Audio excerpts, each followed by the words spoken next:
இந்த ஒரு இடத்துல ரொம்ப விசித்திரமான கோவிலாகவும் இருக்குது, இது விசித்திரமான பரிகாரமாகவும் இருக்குது அப்படின்னு நீங்கள் கேள்விப்பட்ட விஷயம் ஏதாவது இருக்கா? விசித்திரமான பரிகாரங்கள்னு பார்த்தீங்கன்னா, நான் போன கோவிலில் வேண்டுதல் நிறைவேறின கோவில் பார்த்துருக்கேன். ஓகே. மேச்சேரி பத்திரகாளி அம்மன் கோவிலில் பார்த்தீங்கன்னா வந்து ராஜகனி, அந்த எலுமிச்சை கனியை வந்து நீங்கள் வந்து அதை மாலையாக கோர்த்து போடக்கூடாது. ஓகே. ஸோ இது நடந்தது, நான் சொல்கிறேன். அவர் உங்களால் முடிஞ்சதோ 54 இல்லை 108 நீங்கள் வந்து அந்த கனியை வந்து நீங்கள் வந்து கோக்காம அப்படியே கொண்டு போய் நீங்கள் கொடுங்க சாமிக்கிட்ட. உங்களோட பிரார்த்தனை என்னவோ நீங்கள் சாமிகிட்ட கொடுங்க. கொடுத்துட்டு அந்த பணத்தை நீங்கள் வாங்கிக்க வேணாம், நீங்கள் வர்ற பக்தர்களுக்கு கொடுங்க அப்படின்னு சொன்னார். சரி ஓகே அப்படின்ட்டு நம்மளும் அதை நம்ம தான் ஏதோ ஒன்று செஞ்சு பார்த்து தானே மற்றவங்களுக்கு சொல்லணும்னு சொல்லிட்டு நான் ஒரு வேண்டுதல் வச்சுட்டு கொண்டு போய் 108 கனியை சாமிகிட்ட கொடுத்துட்டு எனக்கு இந்த வேண்டுதல் நிறைவேறணும் அப்படின்னு சொல்லிட்டு கொடுத்துட்டு வந்தேன்.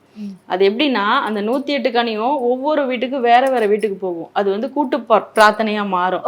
அவங்க எடுத்துட்டு போய் என்ன பண்ணுவாங்க, பூஜை அறையில வச்சு வணங்குவாங்க. ஸோ அதுதான் கூட்டு பிரார்த்தனை. அந்த கோவில்ல பார்த்தீங்கன்னா கூட்டு பிரார்த்தனைக்கு அப்படி ஒரு சிறப்பு. நமக்கு வந்து நோய் இருக்கு அப்படின்னா அந்த கோவில்ல வந்து இந்த மாதிரி ப்ராப்ளம் இருக்கு அப்படின்னு சொன்னா கூட்டு பிரார்த்தனைன்னு ஒரு பிரார்த்தனை பண்ணுவாங்க, எல்லாரும் சேர்ந்து பிரார்த்தனை பண்றது.